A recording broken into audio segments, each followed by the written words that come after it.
Good morning. This is one of the first times I've done a video and I'm not in Italy. I wonder why. Actually, I just wanted to share some of my own thoughts on change and uncertainty, since that's what we're going through right now. I will leave all the medical side to the experts. But I became interested in change process many years ago. I was working at the Department of Education in Columbus, Ohio, and Ohio State University was right up the street. And I decided I wanted to get a master's degree, but I didn't know what to major in. I was fortunate enough to get an appointment with one of Ohio State's finest professors, Dr. Charles Galloway, and he asked me the question, "What are you interested in?" I said, well, I'm interested in how organizations go through change and why some people are receptive of the change and others reject it. Well, at that point, 1979, Ohio State really did not have courses in change process.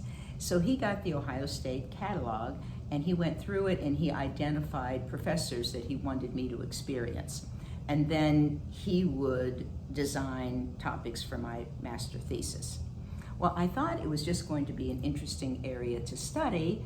Little did I know that for decades later, I would be using that focus on change in my work. So I just want to go over some aspects of change, see if you can relate to them. First of all, there are three kinds of change. One is called structural change. Structures change. There's probably a point where you needed reading glasses. Now, you may not have been real happy about that, but it's going to happen. And you receive some help, and now you're fine. The second area is called cyclical change. Those are changes that happen on a regular cycle. For instance, the seasons of the year.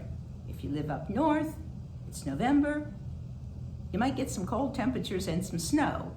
You might not like it, but you know it's temporary. By April, May, it'll be sunny and warm again. A cyclical change. The third kind of change is random change. And that's when you are blindsided. Change happens. You did not expect it. You're not prepared for it. How could you prepare for it? And of course, that is the worst kind of change. Now, when I'm working with companies that are going through change, I usually let their leaders know that when you're going through change, try not to order people to change. It's much better to try to sell them on the benefits of the change, get their input on how they're feeling and what they're doing that is working well in the change process. And in time, they have ownership for the change. Well, in this case, we got random change and we got orders, because there's no choice. So if you're experiencing a little bit of anxiety, that would be the reason. And that's without even the health concerns on top of it all. Then we have three characteristics true in any change. The first one is a sense of loss. You lose the familiar. You lose your comfort zone. If you're not experiencing a sense of loss, then possibly you're not going through any change. And that's even true in a positive change. Maybe there's a new baby coming into your family. Loss of sleep. And many young parents can tell you a lot of other losses, even with a positive change. I'll work with companies that are very successful. They're going to be hiring another 100 people. They're going to be expanding. And this is job security. This is wonderful. But you'll get those first 50 people to say, I liked it better when we were a smaller group. I mean, that's just true with any change. So there's that sense of loss. And because of that, you may find yourself focusing on all the I can'ts. I can't, go out with my friends. I can't even go to church. I can't have my senior year. We'll focus on all the can'ts, because when you have a sense of loss, you're not going to see the I cans at that point. So you have to kind of force yourself to start to see, the benefits. And also, in this particular case, we have all been trained that it is a good quality to be busy. When you were a child, you'd hear comments like, oh, he keeps himself so busy. I can remember being one of 8 children. If I ever said to my mom, I'm bored, she would say, well, get a bucket of water and scrub the basement steps, and then you can do the kitchen floor. So I would rather grab a book and get busy. My sister would run to the piano. She didn't go to my mom and say, I'm bored. So this whole quality of being busy is what we've been rewarded for in a workplace. If you were, busy, or what a fine worker. And now all of a sudden we're being told, just stay inside, sit and watch Netflix, and you're going, I can't do this, because of our conditioning. Second characteristic of change is denial. You don't want to believe it. It's like, this isn't so. They're blowing this out of proportion. And the reason you have denial, there's an underlying good quality, and that is you were loyal to the way things were. When you're loyal to the way things are and they change, of course you want to deny that change. Third is your reaction to change is more significant than the change itself. For example, 2 people could experience the same change. One will start to be excited about it. Oh, good, this is something different. The other wants to jump off the bridge. Now, this is the same change.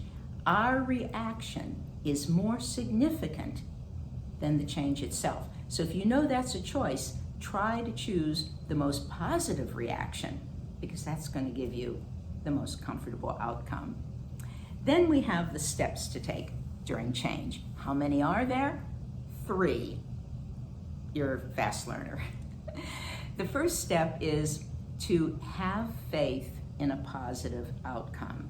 Now you may be saying, I don't see anything positive. Well, of course not. Reality isn't always positive, but faith is invisible. And if you have a belief, a trust in a positive outcome, that's what you will see. That faith will give you energy. Then you'll be able to take some positive actions. You may hear a report, 90% of it negative on television. You'll hear the 10% that's positive. So always start with the focus on the positive. That is the bedrock or the base of going through change. The second step is beware of the negative comments. You're going to hear negative comments during change because other people are venting. So just as the healthcare workers now are wearing masks to protect themselves from infection and germs, you need to protect yourself. So when you hear the negative comments, you might want to listen for a while, try to throw in a positive thought. If they don't stop, you may want to just, get away, run, don't walk, because that's going to rob you of your energy. And the third step during change, remember to acknowledge your own accomplishments. This is not your first rodeo. You've been through a lot of change. Pat yourself on the back. Sometimes we get overly modest and we don't want to brag about how strong we have been during times of change, but you must be aware of that. I say give yourself some daily affirmations. I used to tell myself, Carol, you were born happy. Now, I don't know if I was born happy, but I would say that anyway. That way I would know that unless I goof it up, I can focus on being happy. I would like to invite you, if you are on Twitter, to go to my Twitter page. It's called To The Ritz, T-O.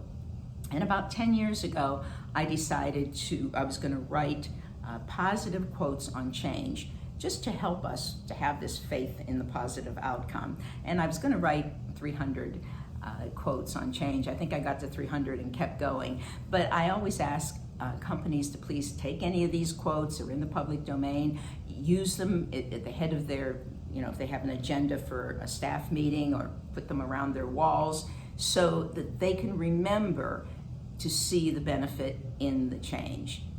And it also helps if you can hang out with people who can find a blessing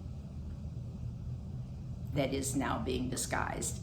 And this one is really being disguised. So if you know people that see the blessings that are disguised, those are the people that you want to spend some time with. So I hope this was helpful to you, and may we all stay focused on the positive. Ciao, ciao.